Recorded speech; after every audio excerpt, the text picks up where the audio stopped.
Lower Alabama's member of the House of Representatives, Bradley Byrne, is running for U.S. Senate, leaving the Alabama 1st District congressional seat open for just the third time in the last 34 years. 5 Republicans are vying for the job that's been in the hands of the GOP since 1965.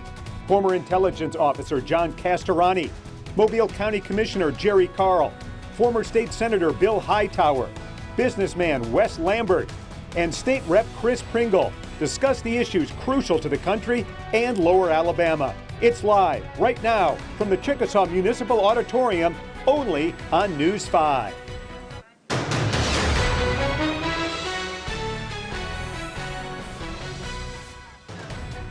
Good evening, everyone, and welcome to the Davis Municipal Auditorium in Chickasaw for tonight's Republican Congressional debate. I'm News 5's Peter Albrecht, along with Roseanne Haven and FM Talk 106.5's Sean Sullivan, and we thank you very much for joining us, whether you're here in the audience tonight in Chickasaw, whether you're watching on News 5 or streaming on WKRG.com or listening on FM Talk 106.5. Right now, Sean is going to go over tonight's rules. All right, so no opening or closing statements and 1 minute to 30-second answer for each candidate. A 30-second rebuttal will be only allowed and by the sole discretion of the moderators, and only if a candidate is specifically addressed an opponent in their answer. The first question will be answered in alphabetical order by last name. That order will rotate after that for a 5-question series. Then the process will be reversed alphabetical as we move through the questions. The questions have been established by WKRG News 5 and FM Talk 106.5 and are not known to the candidates prior to the debate. Questions submitted to Facebook by Facebook viewers may be asked in the final 30 minutes of the debate. All right, and we have put our candidates on the podium and on your screen tonight, alphabetical order, left to right, and I'll introduce them quickly. From left to right, Jerry Carl, John Castorani, Bill Hightower, Wes Lambert, and Chris Pringle. And we'll ask our audience here tonight in the auditorium for their decorum and no applause, please, as we proceed with the debate. And we're off and running here. Sean, you've got the first question. All right, and what accomplishments in your political or professional career set you apart from your opponents and demonstrate that you're the best candidate for the job? Jerry Carl? Thank you. You know, my background being in business, I would say my biggest accomplishment has been economic development and projects that have been brought to Mobile, and also projects that we had here that we actually expanded with. Projects like also shipbuilding, Airbus, expansion of the 220. Most people probably don't realize when that 220 hits capacity, we're going to be the 4th largest airplane producer in the world. Amazon at their center out in Theodore, and also the Walmart Distribution Center. That Walmart Distribution Center is 1,000 employees, full-time employees that are great jobs, and that was one of the projects that I really put my heart and soul into. So that's quite an accomplishment. When I took office, the unemployment rate was 13%, a little over 13%, and now it's a little under 3%. So I think I played a little bit of a role in that.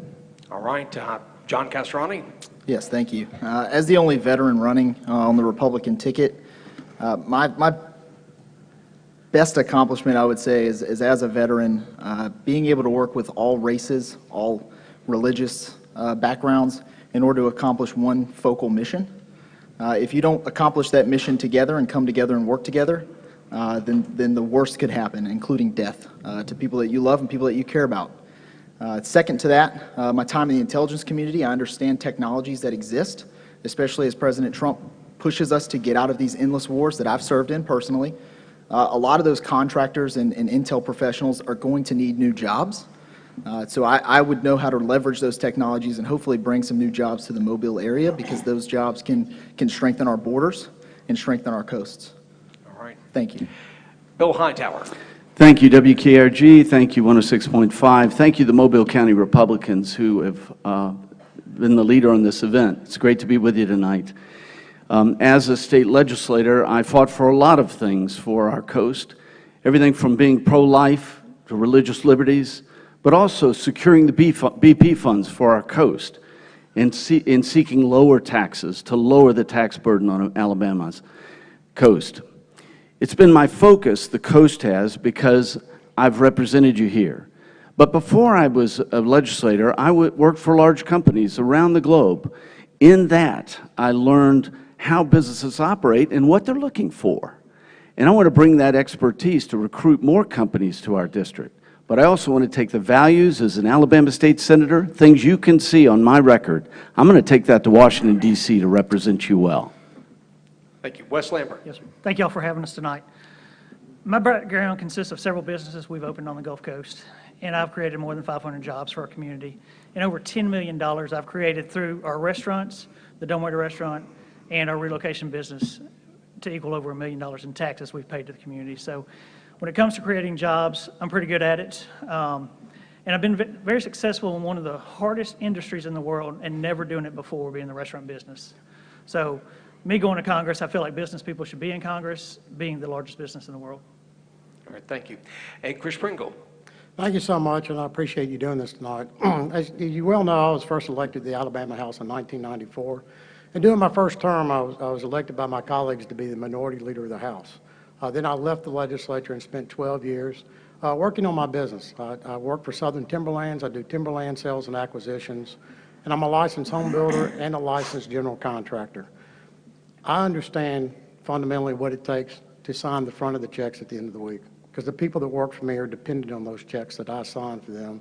And I understand what it's like to live under all the rules and regulations the government places on small businesses every day. After 12 years of being out of public office, I returned to the Alabama House of Representatives, and I hold the record. I've repealed 350 laws and done away with 77 different state boards, agencies, and commissions. And I currently serve as chairman of the Reapportionment Committee and chairman of the State Government Committee. I have a 100% pro-life voting record, and my pro-life stance, that is not a political stance. All right, thank you. All right, thank you, gentlemen. Over the last couple of weeks, we've been asking our News 5 viewers and listeners to 106.5 to send in their questions. We want to know what the audience wants to hear from these candidates tonight, and News 5's Roseanne Haven is standing by now with one of those viewers and listeners. Yes, Pete, with me now, joining us from our audience is David Preston from Mobile, and you have a question regarding free trade. Yes, ma'am. Alabama is a net beneficiary of foreign investment with open trade, as evident within foreign investments like Austal and Airbus here in the 1st District. Airbus recently said that it was hard to invest in Mobile during a trade war. If elected to the 1st Congressional District as a congressman, what would you do to work with the administration and the president to spare companies that have foreign investments in Alabama's economy from trade wars with partners like Europe and Canada, who are our friends? All right, David, thank you so much for the question. And John Castrani, you answer this one first. Yeah, David, that's a great question. Thank you for asking that. So first and foremost, I support President Trump and his agenda, but I'm going to have to side with South Alabama, Southwest Alabama. You guys will be the constituents. You guys are the priority. Of course, I would be an advocate, a tireless advocate for South Alabama, realizing that Boeing has grounded the 737 MAX. FAA has restricted that. The A320 is the competitor for the 737 MAX. We need to advocate, hand over fist, advocate and fight to get more sales of the A320 and to make sure that we're not affected by tariffs here, and make sure Airbus isn't affected by tariffs here. And I would be probably your best advocate. I'm a proven fighter as a veteran. But thank you for that. That was a great question, David. Thank you. Mr. Hightower. I'm going to protect our industries on the coast here and throughout Alabama. Let's be very clear about that. But it's very important for us to get this China trade deal in place, and I'm going to support President Trump to do it. But what China is doing is they're using our capital markets and our bond markets to fund technologies, to build their military in the South China Sea, to build their rocket capability in North Korea. This is more than just farming issues. And I, by the way, appreciate our patriot farmers who are willing to take it on the chin because they know it's right. I've worked in China. I know how they operate, and I've seen how Trump has masterfully dealt with them. But we need to get that trade deal in place. And we also need to get the NAFTA replacement in place. If we do that, ladies and gentlemen, our economy is going to continue to grow. That's suppressing things right now. But I'm going to support our local industry, just like Richard Shelby did and Bradley Byrne did when they protected Airbus against those tariffs. Mr. Lambert. Yes, sir. Great question, David. We all believe in free trade. We all want to protect our industries down here. I think we need to protect our industries not only here, but other aspects of Alabama and the United States. And NAFTA's been sitting with the Democrats for the last 6 weeks, 8 weeks, and is not going anywhere because of the impeachment process. I believe in the free trade. I believe that needs to get done, the North American Free Trade Agreement.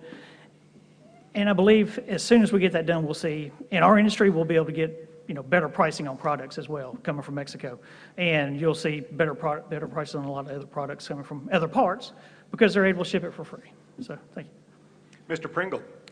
Thank you. I support President Trump's America First agenda, but we are a port city. A lot of our economy is based on trade, and I support open but fair trade with our trading partners, and right now we don't have that with China. But what's important is to keep in mind our number one responsibility is to protect the workers here in the United States. And that was done during this latest trade war. As you know, Airbus was exempt from the tariffs, protecting the jobs we have here in Alabama. But I think President Trump is on the right track when it's negotiating fair trade agreements that treat us on parity, where China's been ripping us off for years. We need a strong president who will stand up for our rights and our workers. Mr. Carl. All right. Well, I have been involved in the Airbus. I was involved in writing a letter to President Trump that got those tariffs held up temporarily. So Airbus is extremely important in this community as well as so many other companies. But we have to focus on our local farmers. I know that was mentioned. Our farmers are taking it on the chin. They're getting half the price they got for cotton last year because there's just not enough demand. Our steel, the tariffs on our steel have affected us on the port. I sit on the Port Authority. I get to see the numbers coming in and out of the port, so I understand that too. But as America, we have to stand with the president.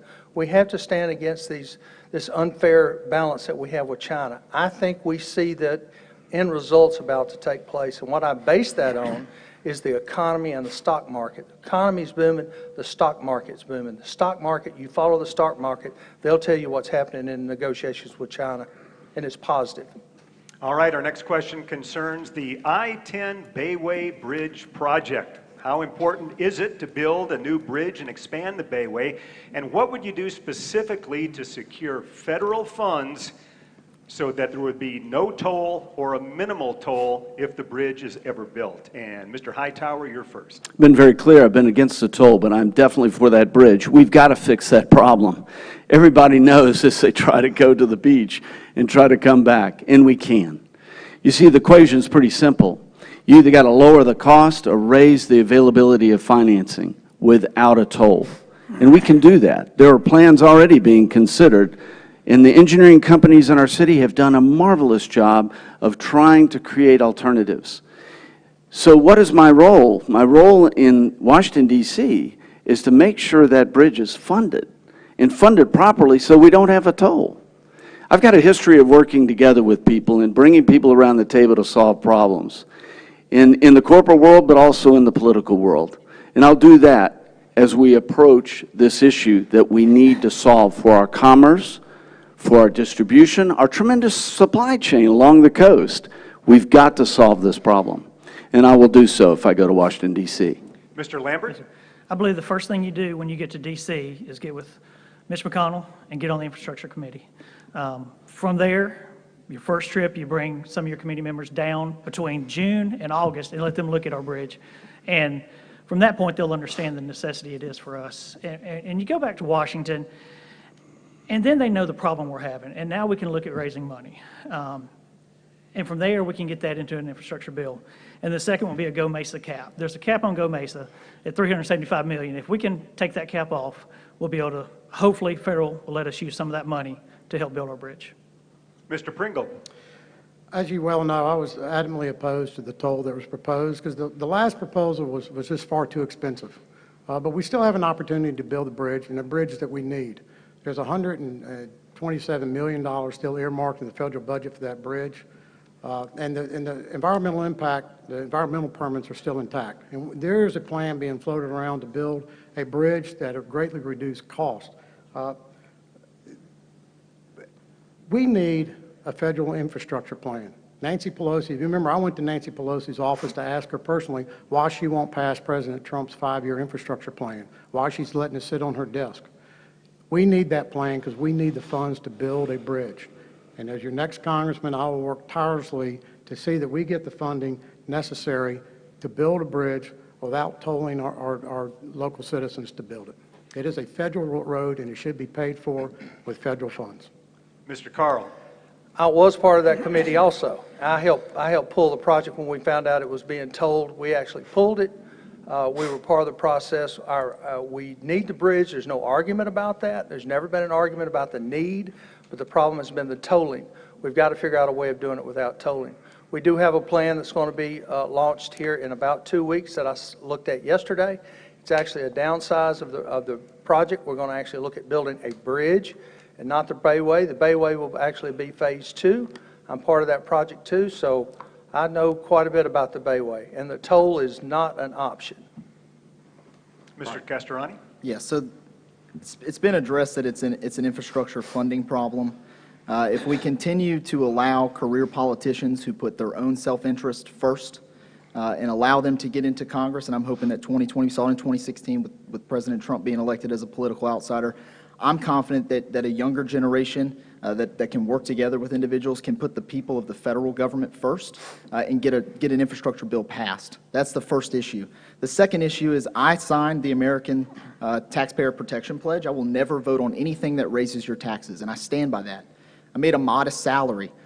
I didn't like paying taxes when I lived in Northern Virginia working for the intelligence community, and I saw the cost of this bridge in over $1 billion. Whatever the number is, it's over $1 billion. And that's unfair for all of the citizens in Baldwin County that commute to Mobile to work and the citizens in Mobile County that commute to Baldwin County to work. And I strongly stand against a toll. This has to come from federal money. You pay your federal taxes already. Thank you. All right, thank you. And we've heard from all the candidates so far your support for President Trump. But let's flip things around for a second here.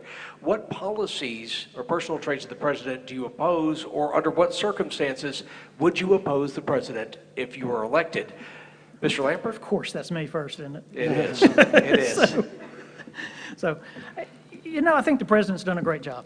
And I think he came in the time that we needed him because we were so far left. And we needed someone to bring us back to the right somewhat. And I think he was the right one. I think he's got the business mind that we need up there. You know, policies, stay off Twitter a little bit, maybe. But policies, I agree with a lot that he does because he's a business person. And I voted for President Trump in the primary. And the main reason I did was because he was a business person. And I felt like we needed that aspect or that knowledge at the time where our economy was lacking. And we can prove now that, you know, everything he set forward to with the economy has proven to work so far. So, thank you. Mr. Pringle. I think President Trump is here at the right time. I think we needed somebody to go to Washington and shake things up and change the debate in Washington. And he's a businessman, and he's a New York businessman. And if you push him, he's going to push back harder, and he negotiates like a New York businessman does. You know, the job of the congressman is to represent the people back home. That is our job. We're the person that goes to Washington and advocates for the people back home. And while I support the president, my support will end if he's doing something that I think that doesn't help us in Southwest Alabama. It doesn't represent our values or our needs here in the 1st Congressional District. Thank you. Mr. Carl. You know, I agree on the Twitter account. First thing I oppose is the Twitter account. I think we would be so much better off if we weren't putting everything out there on social media. But that is the president's style, and it works for President Trump. None of us on this stage will get away with that, I'll assure you that. But, you know, on the positive side, what the president has done is stir the swamp. And that's what he told us he was going to do going in there, and he has done it. And we're seeing the results from that. We see the impeachment that's coming up, and I'm sure that's going to be one of the questions here, so I'm not going to roll into that too much. But the impeachment process, that's all about stirring the swamp up. He is an outsider. He's involved in a mess up there, and we've got to send some people up there to actually support him and give him good advice. Give him honest advice. Don't tell him what he wants to hear. Tell him what he needs to hear behind closed doors. And I'm the man to do that. Thank you. Mr. Castorani. So I'm probably the only one that agrees that sometimes I like when he tweets, just to be honest with you. I like a president that says what's on his mind. He's my president, not my preacher, right? I just wish he'd stay off of the classified information sometimes on Twitter, but that's his right being the president. I will disagree with President Trump on one thing. We do need to secure our border. We don't have to build a border wall to do that. If we're pulling out of Afghanistan, we're pulling out of Somalia, there are remote sensing technologies that we can use on the border, right? We will build a border wall in these cities like El Paso, San Diego. You know, we will build border walls there, and we'll also use remote sensing technologies. But you're going to have an influx of contractors and military personnel that really don't have a job without these wars. And they have top secret security clearances, so it's not going to be high crime, and those jobs can be monitored from everywhere. And there is some available sensitive compartmentalized information facility, a SCIF space in Mobile at the Gulf Coast Task Force that would be perfect for it. Thank you. Thank you. Thank you. Mr. Hightower. President Trump has exhibited such strength on things like pro-life, pro-Israel, lower taxes, stronger economy. Now, I as an Alabama state senator, I was voted consistently as the most conservative Alabama state senator, one of the top conservative senators. Those values, they may not be popular, but they work. Conservatism works, and that's what I see President Trump doing. He's implementing these things. What would I work against him for? If he took any of these. I can't compromise on pro-life. I cannot compromise on religious liberty. President Trump hadn't either, but if he did, I'd oppose him in his face. There's no problem there. I'm for him because he's getting the results, ladies and gentlemen. Low unemployment, higher GDP. We're winning on the front. There's so many. It's incredible. People have jobs. I want to support a president like that. We hadn't had one like that in a long time. We'll go on to our next question now and talk about federal spending. Fiscal conservatism is supposed to be a fundamental value of the Republican Party, and yet in the last 3 years, we've been running up some of the largest deficits in the history of the nation.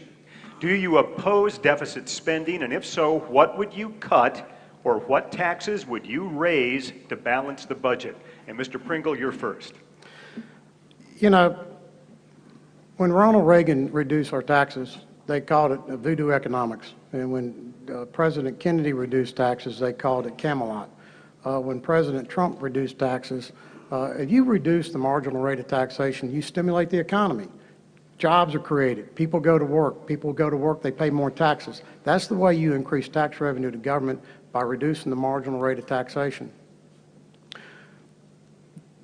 Congress has not passed a budget in years. They need to go to work. They need to vote on the 13 appropriation bills that constitute the budget of the United States, and quit passing these continuing resolutions that just say we're going to keep spending money until we figure out what to do. In order to instill fiscal responsibility, each member of Congress needs to cast a vote in favor, for, or against appropriation bills. We need to know where each member stands on every appropriation bills and build a budget, and then start looking at those budgets in order to cut. Mr. Carl. You know, to understand how to fix it, you got to figure out where we're at. Where we're at right now, we're roughly about $22 trillion in debt. And put that in some type of visual form. You take $22 trillion and you stack them on top of one another. You can circle the earth 58 times. You can go to the moon and back 3.5 times. So that's a lot of dollars. How do you fix it? We've got to sit down with a budget. We have got to start trimming on some of these social programs that we've got. Being involved in local government, I see so much of it. It's so much waste. The federal system throws money out there that should not even be spent on some programs. Some need it. I'm not saying trash them all. There are some that truly benefit communities like this, especially when you start talking about law enforcement. But we've got to start focusing on, we don't have a revenue problem, we have a spending problem. So let's focus on the spending versus the revenue. Mr. Castorani. Absolutely. So Congress hasn't passed a budget without a continuing resolution since 1996. That's the year that they put in process this new process of how to pass that budget. The main issue, and I can go for days about both of these issues, you guys can check my website out for more information. The main issue we need to look at are federally backed student loans. That is a huge burden to the taxpayers. I'm never going to raise your taxes, and I don't want you guys to be burdened for that. I think we give that to the free market and we let banks loan those out like it's supposed to be done, and we don't back that anymore. The second part of that is the Humana TRICARE portion, where we've got veterans coming off of active duty without serving the full 20 years, and they're kind of just left to their own devices when it comes to health care. So maybe we need to look at investing in health care savings accounts for those veterans. Like I said, I can go in for days, but it's all about limiting our spending, and I oppose strongly a deficit. And I think another issue is I don't think any of the congressmen, or very few, have lived paycheck to paycheck or had to do their own budget. You know, they have fiduciaries and CPAs that do it for them, so why would we trust them to budget our country? Mr. Hightower. As an Alabama State Senator, I've fought for accountable government, transparent government, and limited government. We need some of that in Washington, D.C. There's definitely things we can do to lower the expense. Smaller government implies less of the cost. Things like looking at eliminating the Export-Import Bank. What about things like what President Trump did is stop aid to the PLO because it was just lining the pockets of the Palestinian Authority with their lavish lifestyle and not helping the real people on the ground. Or things like funding the mating habits of frogs in Peru that cost $400,000. I mean, do you want to go into debt over things like this? I certainly don't. And one of my roles in Washington is going to be to shine the light on that and stop that foolish spending. That would be the first step so we could be responsible with the tax dollars we're sending to Washington, D.C. Mr. Lambert. Yes, sir. Comes back to business and being in business. Next week, I'm doing my budget for the following year. It's something when you're in business you have to do every year to make sure that you're able to make money, keep jobs, and keep growth. There's areas of the federal government we can cut. Grants is one of them, just like Mr. Hightower was speaking about. There's so many grants out there that almost anybody can get one. Another area that we need to cut is money we give to other countries. If we can bring that $1 billion, $2 billion, $3 billion back to our country, I think it would make a big difference. And we can take care of our people and make sure we're secure in what we do here and quit taking care of the rest of the world and focus on our own in America. So, thank you. And before we take a short break, let's check in with Roseanne. That's right. We've been listening to our candidates answer a lot of good questions, but you out there in listening on the radio or television or on Facebook have a chance to ask these candidates questions as well. We encourage you to submit those online on Facebook. At 7 o'clock, we will sign off, but we will continue this debate on FM Talk 106.5 and WKRG.com and Facebook. For now, we are going to take a quick break. When we come back, more local election coverage you can count on.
Good.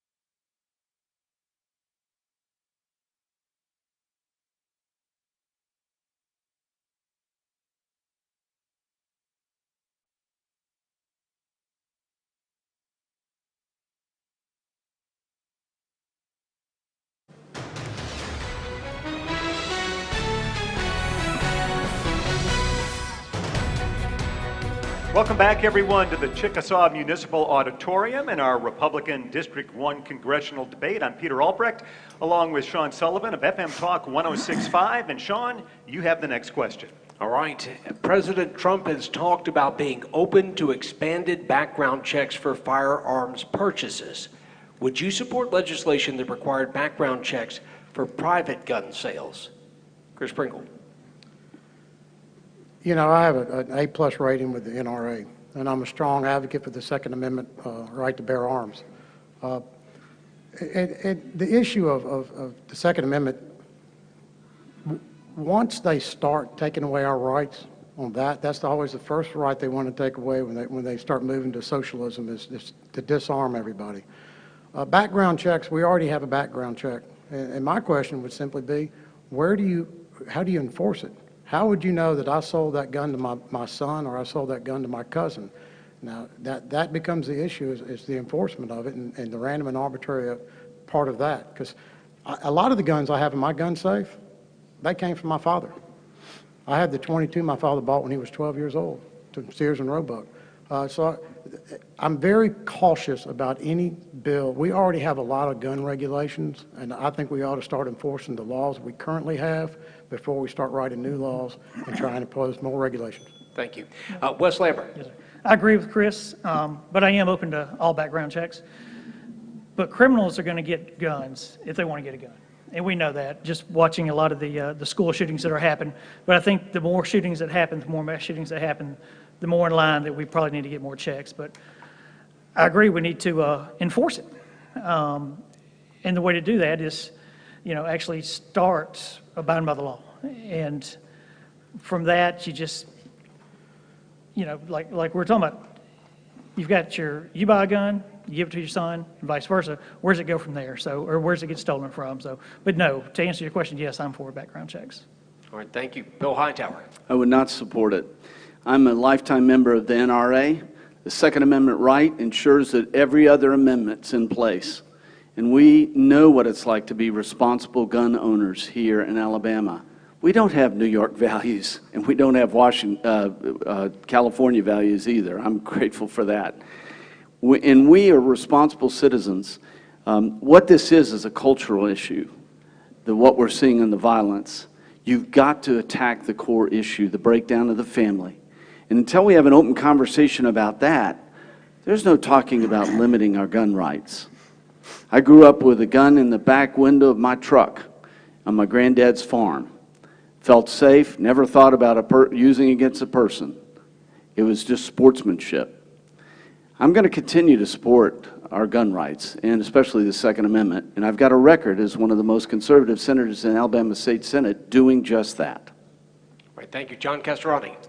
So as a gun owner, as a veteran, as someone who has bought and sold firearms to private citizens with a bill of sale, I am for a little bit of expanded background checks because I never knew who I was selling it to. And the only thing I'm relying on, if that weapon that I just sold to an individual is used in a crime, I'm relying on the ATF's tracing center up in West Virginia to trace that back to me and then believe me in court that I sold it to the individual with a piece of paper, a bill of sale. It would be very beneficial to everybody if you were able to call in. It would create jobs as well because there's thousands of people that are going to sell guns privately. If you would be able to call in and get a background check for a $25 fee, you just add that on. to your gun purchase, whether it's a Glock 19 for $400 that you're selling to your best friend, selling to your stepdad, whoever. I think it's beneficial that we have a background check in place so that you know exactly who you're selling that firearm to, and you are accountable for that individual. If you don't like him, don't sell the firearm to him. We need accountability, and everybody's accountable for one another in America. Thank you. Thank you. Jerry Carl. I've been a gun collector my entire life. I was trying to think how far back my first gun. I guess I was probably 6 or 7 years old, and I still got it. And I've collected guns. I'm at the age now I want to pass it on to my children and make sure they get in the right hands. No, I don't want the federal government telling me what I can or can't do with my guns. I think that goes against the Second Amendment. And if we did have a background check, the only people that's going to use that background check are law-abiding citizens like ourselves. The criminals aren't going to go and buy them from a store. They're going to buy them in the streets. And if you check, most of the violence that's being committed by crimes are from stolen guns. They weren't purchased. If they were purchased from the person that stole them. That's why it's so important to secure your gun when it's in your car or when it's on your person. Secure it. Don't let it get stolen. Lock your car. Take it in your house. Take it in your office. But don't leave it for it to be stolen, because that's where we get all these major crimes are from stolen weapons. Thank you. Our next topic is abortion. Alabama and several other states recently considered or passed outlawing abortions under any circumstance, including rape or incest. Do you agree with that, or should exceptions be made? And Mr. Lambert, you're first. I'm pro-life, but I believe three provisions should be made for rape, incest, and the health of the mother. So. Mr. Hightower?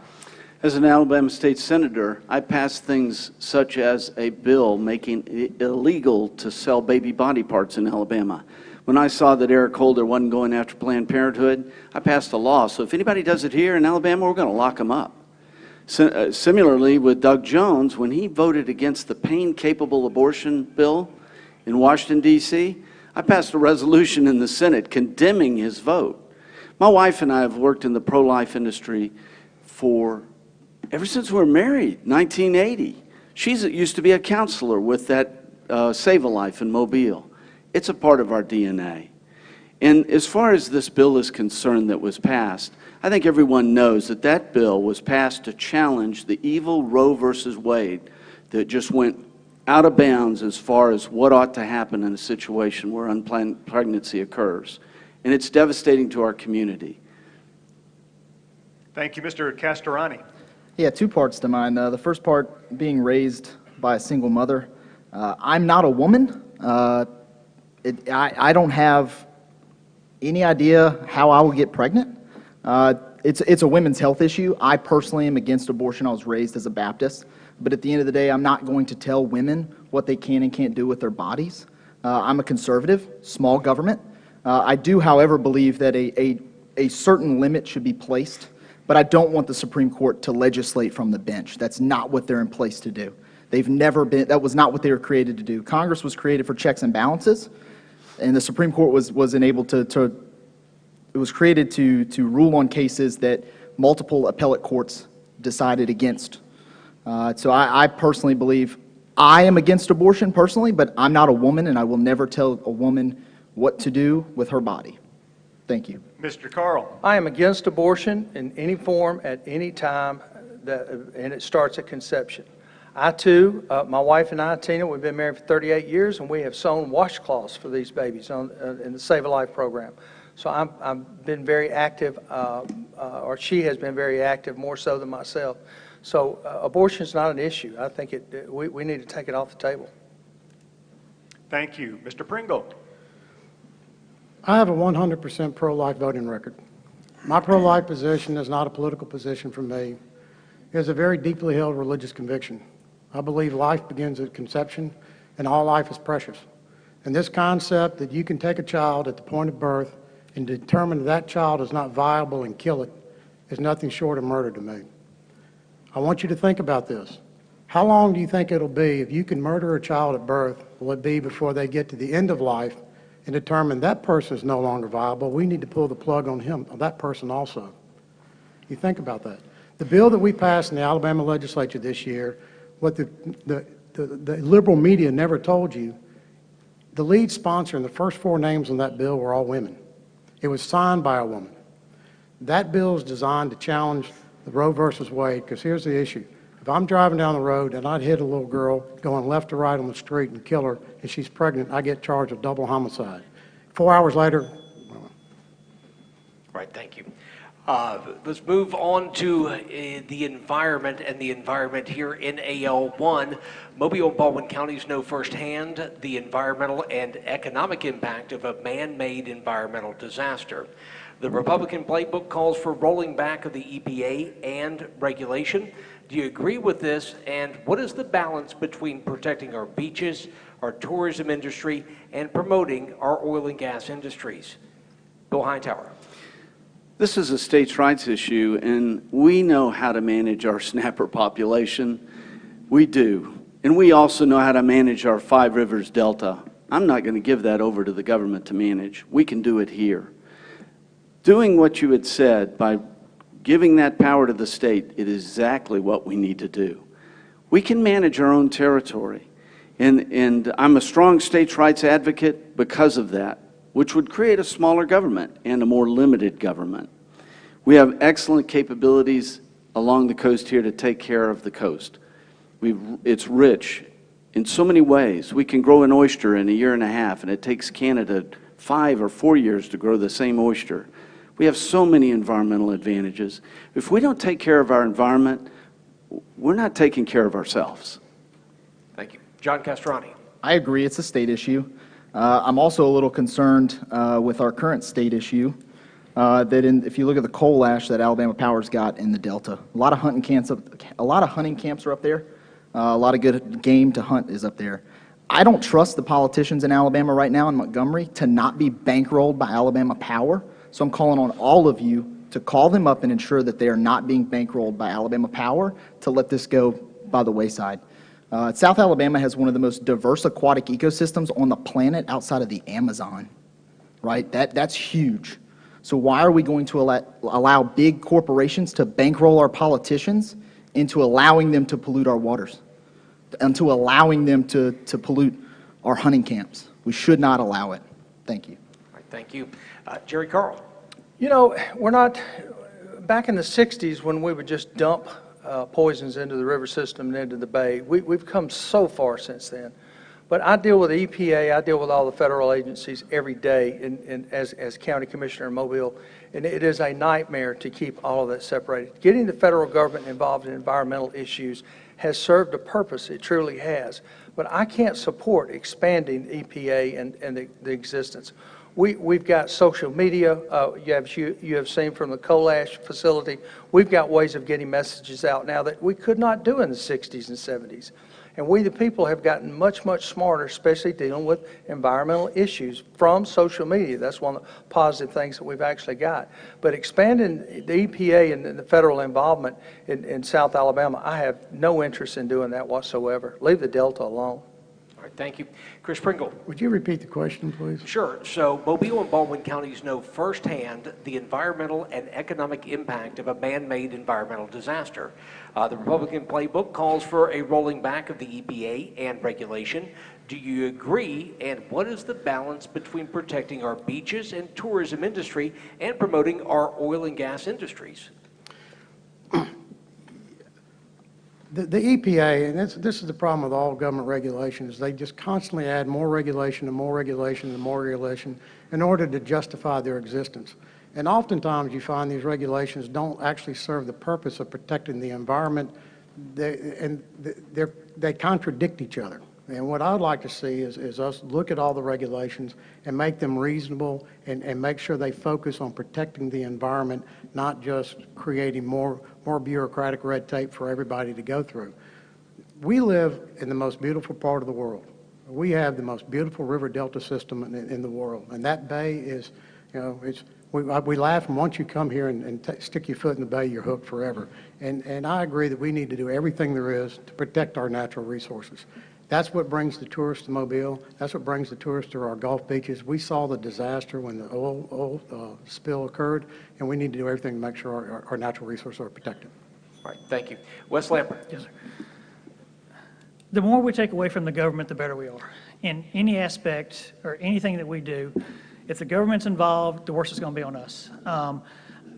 I think with the coast, we need to have Mobile Baykeeper more involved. We need to have Coastal 150 more involved. We need to have our communities more involved. And we need to have the state more involved because we're the ones that live here.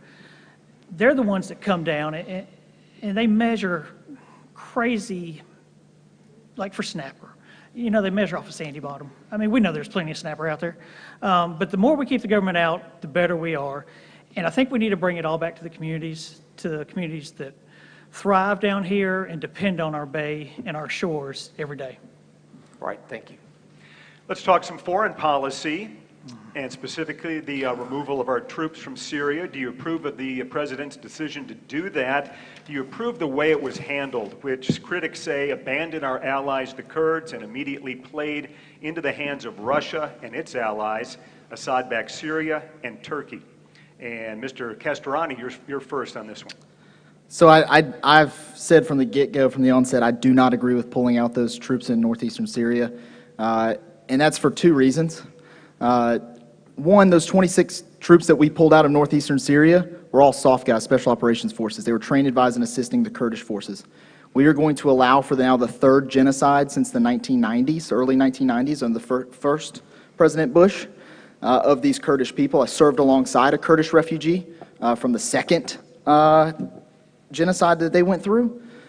These soft guys, less than 1% of our country serves in the military.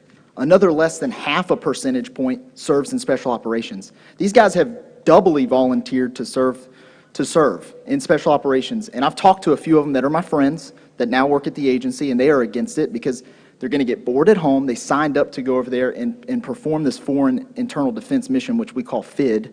And we're leaving. The Kurdish weren't only our allies against ISIS and the 10,000, 11,000, whatever number you hear, ISIS detainees. They also are our biggest ally against the Iranians. They're right there. It's a terrible decision. Thank you. Mr. Carl. I sent a son into active combat into Afghanistan. I wouldn't wish those 8 months on anybody. That was the longest 8 months of my life. And any troops we can pull out of combat, I'm for pulling them out. With the technology we got, we can certainly manage that. If we're going to spend all of our resources overseas defending other countries, let's pull them out. Let's bring them back home, and let's protect our own borders. We can use those same troops down protecting the border. I know there's some laws that may play in effect there, but we can protect our borders with our troops. It's not a matter of them getting bored. We've got a job for them, but I will not support sending without exhausting every avenue another soldier or Marine, they don't like to be called soldiers, another Marine into active combat without exhausting it. Mr. Pringle. You know, President Trump promised during his campaign that he was going to get us out of some of these endless wars. So what he did was keep a campaign promise.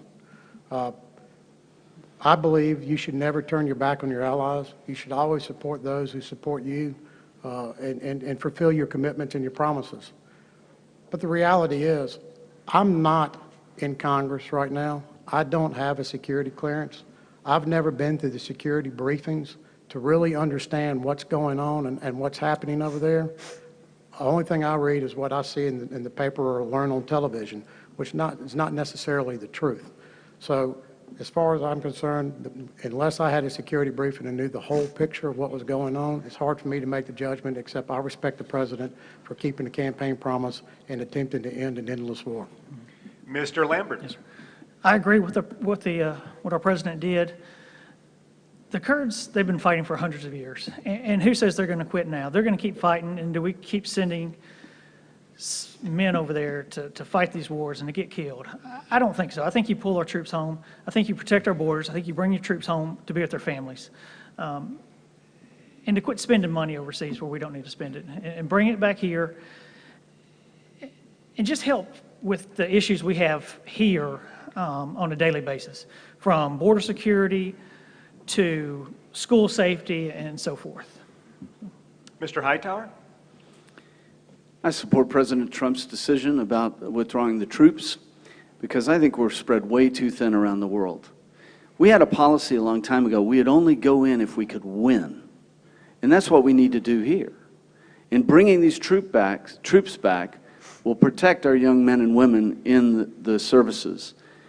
You know, I do believe Congress needs to authorize war. I think it has to go through that process that we have in place. The thing that strikes me is that in this process, countless people, innocent people, are going to be hurt.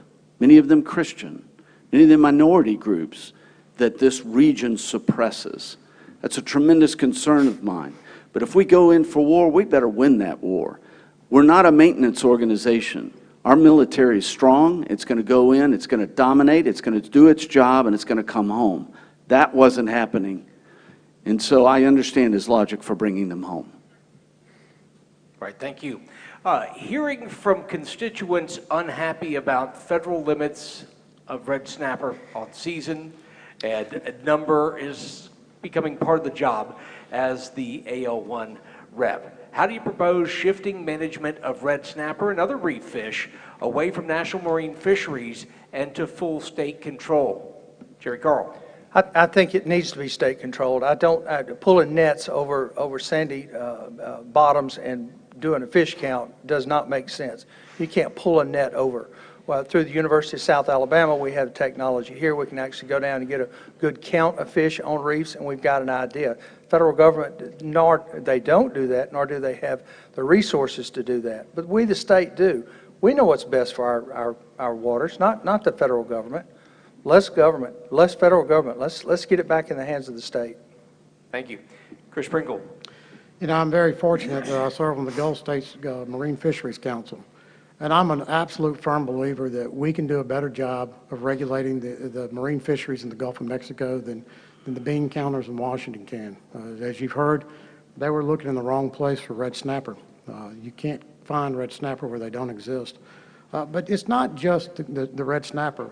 I think the research done here at the Dauphin Island Sea Lab and all along the Gulf Coast gives us a better perspective of what the fish stock in the Gulf of Mexico is and what we can do. And I think the states along the Gulf Coast should be able to regulate the catch and the seasons here locally. All right, thank you. Wes Lambert. Yeah. Just like I said before, the more we can take the government out of our lives, the better we are. Just like we had said before as well, where they measured red snapper on a sandy bottom. I mean, fish are like us. They like structure. We live in structure. They live in structure. So that's why we have reefs, for the fish to live in. If they were to measure the fish correctly, then I'm sure we'd be catching more allotments. I believe everything needs to come back to a state or a local control when it depends on livelihood of our industry, our snapper industry, our oyster industry, because a lot of that affects us in the restaurant business too. So I see that on a daily basis. And there's so many times that we can't get fish because the federal government stepped in and not let us do it. So, all right, thank you. Bill Hightower. You've got to start working with people. Congressman Bradley Byrne, when he was elected in that special election, he hit the ground running. He really made a difference as far as how our snapper population was treated and got us some additional rights. First of all, I'd work on the calculation. They're using a science that's just wrong. When I talk to the reef makers, when I talk to the Dauphin Island Sea Lab, they know what's going on, and the federal government is just ignoring that science. That would be one. If that doesn't work, I want that right to come back to us. But the calculations are not accurate, and if you go out fishing and enjoy our beautiful coast and fish those red snapper, you know what I'm talking about. All right, thank you. John Castrati. I agree, it's a state issue. I don't know much about red snapper other than I enjoy fishing it and I enjoy eating it. I'm not a scientist, not a marine biologist. I would defer to them, but it's definitely a state issue that we can handle inside of the state of Alabama, as long as it's not 12 miles off the coast and that's an international waters incident, and we don't govern that body of water. But yeah, I'd have to agree, it's definitely a state issue. But to be honest with you, I haven't had the time or money to go out there and go take advantage of this extended season. I did back when it was like 3 to 10 days or whatever it was. But I'm not well versed enough to speak about red snapper other than they're delicious, and once you catch one, you just keep catching them. Thank you. Thank you. All right, as we approach the top of the hour, we're going to do a shorter question here, so just 30 seconds for your answer on this question. And it concerns our Senate race in Alabama. Which Republican do you endorse in the Senate race in Alabama, and why? And Mr. Carl, you're first. It's very simple. Good luck, Jerry. I endorse Jerry Carl for Congress. That is not my race. I'm not getting in that race. I think it's very unfair for any of us to get involved in that race. All right, Mr. Castellani? I'm going to second that, but I will tell you, I stand firmly against Roy Moore. I think what he did was atrocious, and there have been allegations in the legal community spanning back to the 1980s. Just please don't vote for Roy Moore. So I guess my endorsement is for everybody but Roy Moore. Thank you. All right, Mr. Hightower? We've got to defeat Doug Jones. Somebody needs to show that man the door. He said he was going to reflect our values. He does not reflect our values. That's job number one. So whoever we elect, they've got to be able to beat him. We've got a cadre of great candidates, and I'm going to support the Republican nomination, whoever that might be. All right, Mr. Lambert? I tell you, it's going to be a fun race to watch for sure. Probably more fun than this one's going to be. But I agree that we have to have our best chance, our best person go forward to beat Doug Jones. And I'm not going to endorse anybody, but I just think we have to have the best one forward so that we do take the Senate seat back. All right, and Mr. Pringle? Well, I agree that the most important issue is to get rid of Doug Jones. He does not represent the state of Alabama. He represents a left wing of the Democratic Party. I know every one of those candidates for Senate on a first-name basis. They are all personal friends of mine. I respect each and every one of them. So I'm not going to choose sides, but I will vote for the Republican nominee, period. Okay, we're going to do another quickie here. How about 20 seconds for each of these answers? What's the best thing about living in Lower Alabama? Mr. Castellani, you're first. Hands down, it's got to be, oh man, I can only pick one. And you only have 20 seconds. I would say it's got to be the beaches. It's got to be, I know they say the Emerald Coast is in Destin, but you know, some parts of the year, if you go to Pirates Cove and stuff, you'll see some Emerald Coast out there and the intercoastal waterway. So I'd say it's probably the beaches in Baldwin County. Mr. Hightower? I've lived in a lot of other places. I grew up here, went to E.R. Dixon, Sidney Phillips, Murphy High, and then I worked for large corporations around the world and came back to be a small businessman here in Alabama. I came back out of a choice. This is where I wanted to raise my kids. It has a value system like none other, and I love it because of the community here. Mr. Lambert? There's two cities in the United States that build planes and build ships, Mobile, Alabama, and Seattle, Washington. That makes it really cool to live here. We have seafood farmers, we have agricultural farmers. I mean, we've got everything in between, and that's why we live here, and that's why we want to raise our family here. Mr. Pringle? It's the diversity. It's the diversity of our agricultural, our piney woods, our beachfront, our food. You know, we were founded by the French and the Spanish, so we have a great variety of food. And it's just the way of life we enjoy, of having to be able to fish and hunt and recreate on our waters. Mr. Carl? Without a doubt, it's the best place in the world to raise a family. You know who your neighbors are. You got the values of a family here, and without a doubt, it's all family. Thank you very much. Roseanne, what's ahead? All right, a lot of good questions and interesting answers, kind of getting a good feel of the personalities and the stances of these candidates. We are going to continue this debate online on WKRG.com, on Facebook, and FM Talk 106.5. We're going to wrap up the television coverage in just a few minutes, but keep those questions coming online. In the next half hour or hour or so, we are going to continue firing your questions to these candidates. Back to Peter and Sean now. All right, thanks for watching on TV, and we'll see you in a few minutes online and on radio.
The Republicans here live from the J.C. Davis Auditorium in Chickasaw, and it's been a pretty full hour so far, and we have a half hour or more for questions, and let's get right to it.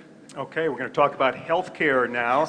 And Republicans promised to repeal Obamacare, and they controlled all three branches of government, yet appeared, according to some, not to have an acceptable replacement. What are your thoughts about the current state of health care in this country, and what can be done to improve it? And Mr. Hightower, you are answering first on this one. Sure. It's been unfortunate Obamacare wasn't overturned. That was a big disappointment of mine as well. Look, socialized medicine doesn't work. We know socialism doesn't work. We've seen it. History's proved it. So why do we want to go down that road again? But the Republicans have put together a plan, and I scanned it before I came, but I haven't actually studied it. In Forbes magazine, I believe it was, says that this plan actually is a good plan. I will review that, and I'll make a decision on that. But we have to ensure that our health care system is not socialized, because we don't want that in the States. We don't do things like that here in the United States. And, you know, whenever I was in the Alabama State Senate, this was always a temptation to have another government program to implement and do something that way. I fought against that because I believed in limited government. And expanding our Obamacare will do just that, create a bigger government. Mr. Lambert? Insurance companies have too much control. State of Alabama, we have Blue Cross Blue Shield, so they're pretty much a monopoly. I think we need to be able to go across state lines. We can go across state lines for all other insurance purposes except health. If you want to go to Florida, you can pay cash, you can pay a lot less amount. For instance, a sonogram over here, if your copay $700, you have to pay $700. You can go to get a sonogram in Pensacola and pay $100 in cash. That's not fair. The other, and one of our bigger platforms is children's cancer, which I didn't talk much about. Children along the Gulf Coast are dying all the time from cancer. And I held a young lady when I was dating her for 3 years. She passed away from cancer, and I was holding her hand. One of our best friends lost their child last November from childhood cancer. We have $200 million that's funded to children's cancer by the federal government. We have $541 million for Planned Parenthood. That tells you the problem right there with our government and our healthcare system. Mr. Pringle? I think healthcare is probably the biggest issue facing this country right now. Obamacare has done nothing. It needs to be repealed. I witnessed firsthand when my father was in a nursing home and the stress it put on my mother and my family, and the economic uncertainty she faced with providing the care that my father needed at that point in time. About 1.5 years ago, I was diagnosed with cancer. And that's a long ride home when the doctor tells you, you need to go get your affairs in order. I was coming down the highway trying to figure out, how am I going to pay for this surgery? How am I going to pay for my recovery? The economic uncertainty I faced at that moment was almost overwhelming. I'm very fortunate. I've lost my left kidney, but I'm cancer-free. I'm like Sonny Callahan. I only have one kidney. But that's the issue for me, is the economic uncertainty all families face with trying to provide health care for their loved ones. I believe firmly that socialism is wrong and a market-based solution is the way to go. Mr. Carl? I've spent the last 30 years, I've opened 7 different home health care equipment companies, probably 25 to 30 different locations. I've opened 3 pharmacies. I still presently own a pharmacy. It costs too much. There's too much bureaucracy. We have a mountain of bureaucracy when you talk about health care. And it really limits competition. It limits it. For a person to get started now in the healthcare business, just jumping through the loopholes, just to start up home health care equipment company. We started with a truck and a rental bed. Now you're looking at $60,000 to $70,000 just to be accredited, and most people can't do that. So we need to focus on some of the rules and regulations, and it's okay to make a profit. It's okay. We want the smartest minds. I want the smartest minds to be my doctor. And if we take the profits out, you're going to see those smart minds go do something else. Mr. Castorani? I'm for repealing and replacing the Affordable Care Act. I would say that one thing the Affordable Care Act did do is it prevented insurance companies from not insuring your children that were born with pre-existing conditions. Right, that is extremely important to me, that we maintain that they cannot deny you coverage due to a pre-existing condition, which in some insurance plans, that cancer is that pre-existing condition, because maybe you used tobacco, maybe you drank a little too much, right? And I don't think that that should be the case. I will also tell you that I had to resign my job at an intel agency to come and run for office. I lost my health coverage effective October 31st. For me to go out onto the affordable, keyword affordable, Care Act exchange, for just me, I have no kids, I have no spouse, it was $1,600 a month with a $12,000 deductible. But when I resigned my job, you know who didn't drop me? State Farm. So let's talk about how we can make that portable and it's not tied to an employer. Because many people might not know your employer is also paying heavy premiums, and some of these small business owners up here can attest to that. Okay, thank you very much. And a lot of our viewers and listeners here tonight have been concerned about health care. That's been one of the top things they've been messaging Roseanne Haven about. And Roseanne, you have a question that I think is a good follow-up question here. Yeah, a lot of concern about health care, and frankly, several people saying they feel like they're just hearing a lot of lip service. That's their comment, not mine, but they want to know specifically, yeah, seriously, one person even said they have a child who is on a feeding tube and bound to a wheelchair and not getting a lot of help. But what they want to know is, hardworking people, do you believe members of Congress should get health care for life? Wes Lambert, you're first on this one. No, I don't believe that at all. We've all signed the term limit pledge to go up there, spend our 6 years, come back, go back to work. You know, I give our employees health care. It's very expensive, but I don't believe anybody in Congress is above the law. I think that they should always have to come back and be a citizen and be one of us. And to me, that's not fair. Mr. Pringle? You know, I'm a small business owner. I'm self-employed. I'm self-insured. I have to provide my own health insurance. You know, our founding fathers created this beautiful republic in which we live. And the concept was you would walk away from your career, your farm, your job. You would go to Washington, you would serve a period of time, and then you would return back to your original profession. And that's exactly what I plan on doing, serving a period of time and coming home. So no, I don't think members of Congress should be entitled to lifetime health care insurance. Mr. Carl? You know, when I got elected county commissioner, I chose not to take a paycheck for 2 years, and I diverted that money into some sidewalks at a school, which I'm very proud of. But I've never taken health care. I've always paid for my own health care. My health care is paid through our family business, and it will continue to be paid for through our family business. I don't think that Congressman, to answer your question, should have health care for life. No. When the job's over with, come home and get back into a normal life. Mr. Castorani? No, under no circumstances should any congressional member have health care for life. I elected to not be covered right now while I'm running this campaign. That's good because I'm young, I'm healthy, and I'm not injury prone. Knock on wood. I'm not going to knock on it because you said not to. But so I don't believe that they should, but it hits me hard when I see that politicians, because they get health care for life and they're not involved in the Affordable Care Act, like they don't have to go out there and into the exchange. They don't have to, fight tooth and nail to make sure that their children they don't have any pre-existing conditions, so their children are going to get covered. It's a tragedy to me that as Republicans we can so vehemently deny abortions because it's murder and it's wrong, when we cannot get our health care in order. What are we doing to these children? We're killing these children. We're allowing them to suffer. So you can't tell me you're a Christian and you're against abortion and then you're also against that. That's wrong. And I'll never, ever accept the health care from Congress. Thank you. Mr. Hightower? Under Obamacare, I saw my insurance rocket 3 times higher than it was. The cost is unbelievable. Frankly, maybe everybody else knew. I don't know that you get insurance for life. I never knew that, never even contemplated it. If I have insurance, I'm going to pay for it if that term ends with Congress. But I know there are needs, and my heart goes out to the story, because when you have someone in that condition, you're praying for them daily, you're trying to get the community around them to help, you need help. And we have good medical care along the coast here with an excellent facility to try to help people, and we should. Right, thank you. Let's go to international affairs here and President Trump's diplomacy.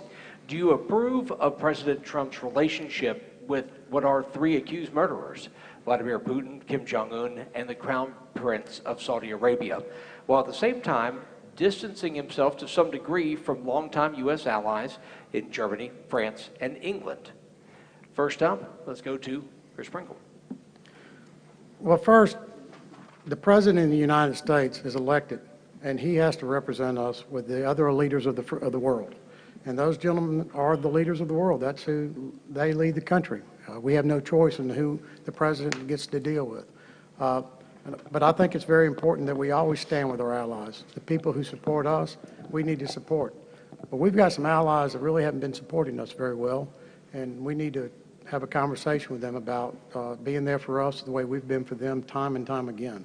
But again, whoever the other countries have as their leaders, who the President has to deal with, and that doesn't matter who the President of the United States is. Thank you. Jerry Carl. You know, some of our friends are very well purchased through NATO, and because of our expenditure through NATO, they are our friends. I don't have the knowledge that President Trump has of the situations of the 3 that you're actually talking about. So I have to trust him as our president to know more than I know, and he's making the right choice. I can't judge him on that. I can't do it. All right, thank you. John Castrani. So I'll break it down because you mentioned 3 individuals. So let's start with Vladimir Putin. So I support President Trump's position on that is a near-peer adversary, and you kind of have to, you know, give him a hug every once in a while and kind of let him know that we're not, you know, always fighting against them, right? And then we'll talk about MBS, right, the Crown Prince in Saudi Arabia. Saudi Arabia has a Houthi problem to their south in Yemen, and these Houthis are not just shooting at them. They're shooting Scud missiles, right? Chemical weapons into Riyadh, which is like thousands of miles. Everybody saw the rocket attack that, you know, the Houthis claimed, but, you know, we're saying that the Iranians did it. President Trump gets a daily briefing called the PDB, the President's Daily Brief. President Trump is well-versed in everything that's going on. So in relation to MBS, we have a relationship in Yemen, our U.S. forces do, with the Saudis and with the Emiratis. And I'll answer the North Korea one very quickly. As in the intelligence community, I did not think when President Trump first came to office that he would ever get on good terms with Kim Jong-un, and I've been amazed by that. All right, thank you. Bill Hightower. I expect him to have relationships with these people. He's got to be able to talk to them. I would do the same thing, wouldn't you? Have an open dialogue. That doesn't mean you agree with everything they do. The one thing we've seen about Trump is he stands his ground. That's really important when you're dealing with people like Putin, like Saudi Arabia, or China, which I referred before, who is robbing America blind. Yes, I expect him to have an open dialogue and communication, but I also think it's the liberal media focusing on these personalities to make our president look even worse. He has relationships with leaders all around the world. These are just a few, and I would expect that of any president. All right, thank you. Wes Lambert. Trump is a businessman, and in business you have to be able to get along with everybody. And what my mother always told me, and probably y'all heard the same thing, was you keep your friends close and your enemies closer. That way he kind of knows what's going on back and forth. But, you know, none of us have the intel to know why Trump chose those 3. But he knows why. He has an agenda and he's following it, and he's done a great job. And if the Democrats would leave him alone and let him finish out his presidency in another 4 years, he'd, you know, do a lot more for us. Thank you. Okay, let's talk about term limits. I heard somebody mention that everyone's taken a term limit pledge. Is that, we just have a nodding of heads? Is that accurate, that everyone has taken the term limit pledge? Okay, let's talk about why that's so important to the democracy, in your belief, not to have people up there 10, 20, 30 years. And we'll begin with Mr. Pringle. You know, when our founding fathers created this republic, they created it on the basis of like I said earlier, people leaving their farms or leaving their homes and going to Washington and serving for a period of time and then going back home. That's the reason why the U.S. House of Representatives only is a 2-year term. They wanted a flow of people coming and going in that chamber to bring fresh, you know, new blood into the chamber constantly. And that's what they were after. They were not trying to have a professional political class. They were trying to have citizen legislators that came in and represented us, and that's the reason why I think we've all signed this pledge. We all intend to go. I know I intend to go. I intend to serve, and I intend to come back home and go back into real estate and construction. Mr. Lambert? Yes. The house was built for the working man, the working lady. And our whole goal is to go up there, take new ideas. The term limit we signed was 6 years. I think that gives you enough time to take some ideas, to get on some committees, and hopefully make a difference here. But, you know, having families, you don't want to live in D.C. You want to come back here, you want to get involved with the community and do what's best for our community here, from here, with boots on the ground here. Mr. Hightower? I've committed to vote for term limits if this comes up as a bill in Washington, D.C. I won't term limit myself for this reason. I'll disadvantage you. You won't be able to get proper representation because we know tenure is a very important thing. But I signed a term limits pledge, yes, but I've also brought legislation to the Alabama State Senate. Voted consistently as one of the top conservative senators, I brought a bill to the floor and it didn't pass. The Republicans didn't pass. Why did I do that? I did it because change wasn't occurring. We weren't dealing with fundamental problems. And it was the long-term legislators who resist the change. There's some great ideas we can implement in Alabama, but I want to take that to Washington, D.C. That same concept of term limits to work hard for you. John Castorani. The pledge you're referencing is the termlimits.org pledge. And like Bill just mentioned, it's only a pledge that you pledge to introduce legislation to introduce term limits, right? It doesn't pledge that you're only going to serve 3 terms and then get out. I know Bill's answer now, but I'm going to go ahead and call all of you out, so nobody's had a rebuttal yet. So I'm going to pledge 3 terms and done, and then I'm going to take myself back to the agency and continue serving this country that I love so greatly. I'll still have a clearance by then, still be able to go back to work. We've had 6 representatives in the past century. That is outrageous to me. Congress is not a nursing home.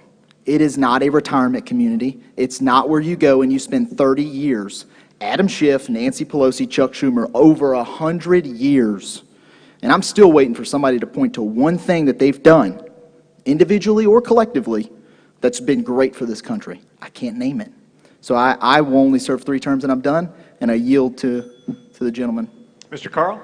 I have term limited myself. I'm the only one on the stage that can actually say that, because should I lose this, I'm out of office anyway. So I have term limited myself, and I understand the value of that. I never got in politics to retire in politics. I never got in politics to better myself or my family. I'm here for the community. And you, the people, are the real term limit. When you vote, you can get them out just like you can put them in. And those that aren't actively involved in politics, that is the true term limit right there. All right. Roseanne, you've been monitoring social media and hearing what people have to say tonight. What do you have? Yes, thank you, Peter. A big one that several people have commented on, and that is illegal immigration. Hearing frustration from folks who say they have actually lost their jobs to people who come in, specifically beach workers in Orange Beach and Gulf Shores, whether they're here on student visas or whatever, and they're taking their jobs away from them. One man says he's 57 years old and lost his job he claims, to an illegal immigrant. What would you do about illegal immigration? Mr. Lambert, you're first on this one. You know, in the restaurant business, people have asked me many times to go to the beach to open a restaurant, and I won't do it because of the labor issues. I think the illegal immigration, you know, I'm for the wall. I'm for building the wall. And when you build the wall, you're going to have to build up your Coast Guard too, because they're going to find the least resistance path to come in. I'm for legal immigration, and a lot of people that have come to this country legally are wonderful people. But for the illegal immigration, we've got to stop them in their tracks. And we've got to keep them where they're coming from and keep them on the other side of the wall. Okay, Mr. Hightower, you're next. President Trump has done a great job putting a focus on what the real issues are. Yes, we need the wall, and I'm going to support him in that. But there's so much more we can do. From technology, stopping anchor babies, stop the support of amnesty, ending the chain migration, reforming birthright citizenship, and stopping the lottery that allows people to come in. Here's the tone through all of those initiatives. I want merit-based immigration, like Canada has. I don't want people just to come in. But we've got to control our borders. There's drugs, there's crime, there is disease coming across our border as a result of us not having a strong border on the at Mexico. All right, Mr. Castorani. A little confused by the question because you mentioned visas and an individual lost his job from someone that had a visa. That's not illegal immigration, guys. Sorry. That's legal immigration. And a majority of the illegal immigrants that overstay or that come here, they overstay their visas. They came legally, but our immigration costs too much. They have to hire attorneys because no one understands that jargon. Try reading it sometime. Right? But I am for ending chain migration. I'm for ending the anchor babies. And I say chain migration because an individual from Yemen can then vouch for and sponsor his third, fourth, fifth cousin, right? And maybe he hasn't seen him in 2 decades. Has he been practicing jihad? What has he been doing? That's why, and they call it a Muslim ban. It wasn't a Muslim ban. It was Donald Trump, President Trump, putting those countries on notice that you better be enrolled in our biometrics so that we can track down these individuals that are being sponsored to come here for visas. But I would say they're not flooding over the wall. Yeah, we had a caravan once or twice, but it's not just hopping over the border and coming in here. It's these migrants that overstay their visas. Thank you. Mr. Carl. Yes, you know, when you start talking about immigration issues and the illegal immigrants that come over here, we're bypassing the real problems and dealing with county government and local government. I deal with it every day. You start talking about the drugs, and the drugs are a problem. Mobile is at I-65, I-10. We're a major corridor. You saw where yesterday they busted 100 pounds of cocaine over in Baldwin County. That didn't happen by accident. That passes through here every day that way. And just for the record, on Tuesday and Wednesday, it's going east. On Thursdays and Fridays, cash is going west. And that's the way the drug market works. Very simple. It's a business, it's an enterprise. It's all coming in illegal, though. It's coming across the border. We've got to focus more on border security. Now, these jobs that we're talking about, most of them are seasonal. We've got to make it easier for our farm community and some of these businesses to be able to easier to hire legally, bring them in, and get them back out. Mr. Pringle. We are a nation of immigrants, and I support legal immigration. That's how we all got here. It is imperative, though, that we secure our border, our southern border. Everybody knows the problems going on, the people crossing the border illegally, the drugs that are coming through are ravaging our country, the fentanyl, everything that's coming through. You know, a while back I saw a bumper sticker that said, "Heaven has a wall and a gate and strict immigration requirements. Hell has open borders." And that's what we need to stop. We need to stop our open borders. We need to know who's coming into this country, where they're coming from, and where they're going. And we need to enforce the existing laws that we have on the books right now and enforce our visa laws. I think it's disgusting. Right now, we treat illegal immigrants better than we do our veterans. Illegal immigrants are given better benefits and access to more government services than the people who stood for this country and fought for us. All right, thank you. International? Yeah. International here, and we talked about it a little bit here. It was in some of the responses to earlier questions, but let's talk about Iran and what your concerns are about Iran, if any, and under what circumstances would you favor military action in the region? Bill Hightower. Iran's a threat to our freedom. We do not want them to have the bomb. And it's not only a threat to our freedom, but it's a threat to Israel. You know, if Israel lays down its guns tomorrow, they'll be pushed into the sea. If all the countries around Israel lay down their guns tomorrow, there's going to be peace.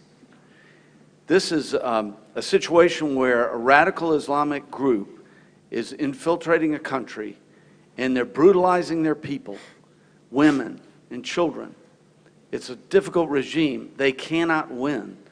And I don't know the type of military action we ought to take against them. Sometimes I wonder if we've not gotten the reins on Israel and if we just let them go, they could take care of it. But I don't think that that necessarily is a solution. But we do have to stop them from using and having that capability because they've stated very clear they want to destroy. All right, thank you. John Castrati. I'm strongly against any sort of military intervention. I think what President Trump is doing is choking them financially. If you look at they depend on their oil exports. We're doing a really good job of ensuring that they don't make any money off that. And I think it was some data put out by their national bank that said if they don't get back to resuming at least half of their production and exportation, that they're going to go under, right? And the people are getting angry. I mean, if you guys can Google it at home, the rich kids of Iran, they love to travel. They love, Western things. They've just got this regime that's been in place since the 70s that's pretty awful. But I will warn any individual on this stage that is elected into Congress. I will warn you, before going to war with Iran, you need to think and consider what Iran has. Iran has the Quds forces. Iran has Hezbollah. And you want to talk about a problem on your southern border? There are towns in Central America where the Quds forces are paying individuals to come to the United States with a visa just to see if they can exploit it, and they can. We would be at war with international professional jihad, and we cannot do that. Thank you. Jerry Carl. I think we keep the economic pressure on Iran. I think that's the best play at this time. And I'm curious, why do we not have the other countries over there stepping up, wanting to defend themselves? Because Iran's a threat to everyone in that area, not just Israel. They're a threat to everyone. So why aren't the other nations involved in this? Why aren't they taking care of their own business? Why do we, America, have to go over there and clean up everybody's mess? I'm not for it, and I don't agree with it. All right, thank you. Chris Pringle. They play such a major role in the destabilization of the Middle East. I think the greatest mistake we made was when President Obama allowed them to enrich uranium, which put them on the path to nuclear power, and the billions of dollars we returned to them. We should have kept the economic sanctions against them. We need to keep those economic sanctions against them. To go to war with Iran would be like going to war with Iraq. What do you do when you win it? How do you handle the problem? I don't see a solution. We should not fight battles unless there's a clear path to victory and a clear solution. They have made it clear that they want to annihilate Israel. That is their goal. They want to destroy that country. As Israel is the only democracy in the Middle East. Israel is our greatest ally in the Middle East, and we need to protect and defend Israel at all costs. But like I said, I don't want to see us to go to war. I'd rather see us use other alternatives such as economic sanctions, and I'm sure that our government has ways of messing with them that they don't want to talk about. Thank you. Yeah. Wes Lambert. Yeah, I'm in the same boat. The economic sanctions on Iran, I think we need to keep tightening and tightening until they can't really breathe anymore. And once they do that, if they're building nuclear weapons, I think someone needs to go in and denuclearize them.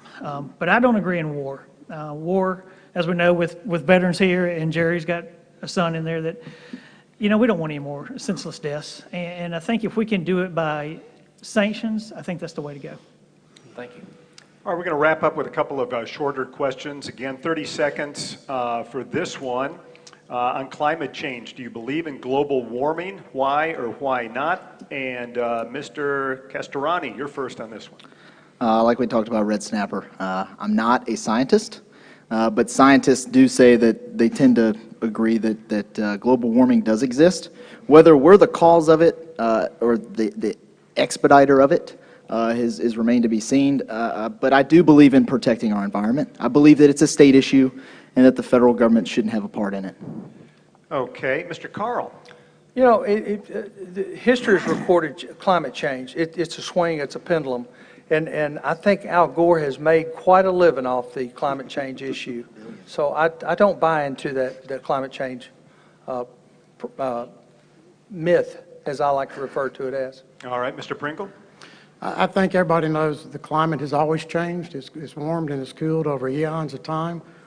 Currently, we have scientific evidence that says the climate is warming, and I read a report just the other day that said the climate is cooling. But I believe we need to do everything we can to protect our Earth, but we can't do it alone. We have to do it in conjunction with all the other countries in the world. And the problem I have with those other agreements, they exempted China and India and the other third world countries, only relied on us. Mr. Lambert. A week and a half ago, it was 26 degrees. So the coldest we've ever been in November for the first of the month.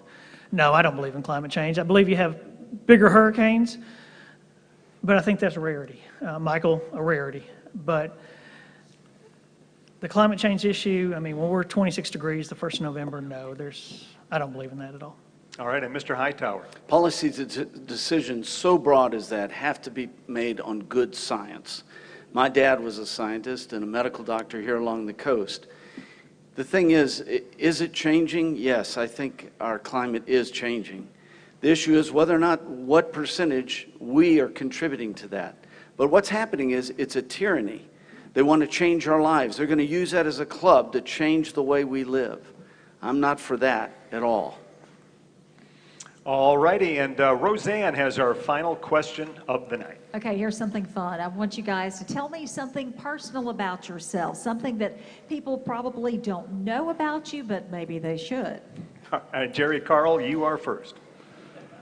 I have two first names, and I actually have a middle name, so I have three first names, Jerry Lee Carl. I don't know where to go past that. That's it, huh? That's it. That's All as right. good as it gets. All right, then, Mr. Castorani, you're up. Yeah, so shout out to Bang Energy Drink. I think they're fueling my campaign. I guess that's one interesting fact. I didn't realize how hard a campaign would be. It's tough work in a 7,000 square mile district. So I'm looking forward to meeting all you guys. You'll see me. I'm probably drenched in sweat, wearing running shoes, going door to door, drinking Bang Energy Drink. Shout out to Bang. Sponsor me. We'll move along here with Mr. Hightower. Well, I play trumpet. I went to Murphy High School, and I played with such greats as Diana Krall and Tony Bennett. A lot of people don't know that. I do it every night almost. I put that CD in my CD player, and I play right along with them. It's not maybe not too beautiful, but I have a whole lot of fun. All right, Mr. Lambert. I have coached travel softball for girls for 12 years. Now, that's difficult. But over the last 2 years, my child just signed with the University of Mobile. I've had 12 girls sign college scholarships and realize their dream to play ball. Very good. And Mr. Pringle. Well, you know, my name is Chris Pringle, and no, I was not named after my favorite uncle, Chris Kringle. But it's an amazing thing how well I sing when I'm on my tractor out in the woods bush hogging. For some reason, when I turn the engine off, I don't sound quite as good. All right. Well, thank you so much for your answers. And for people watching online, we are putting up the dates of the coming up elections. It is March 3rd is that all-important primary here in the state of Alabama, and later that month, if required, in this race, there would be a runoff, of course, with the general election taking place November 3rd. Sean? Yeah, I just want to say thank you to the 5 candidates assembled here tonight for coming out. Also, the Mobile County Republican Party for making this possible, and all of y'all that came out tonight in person, all the people watching and listening tonight. A big thank you, and thanks for doing this with me. All right. Again, thanks everyone. Have a pleasant evening. Good night. Good night.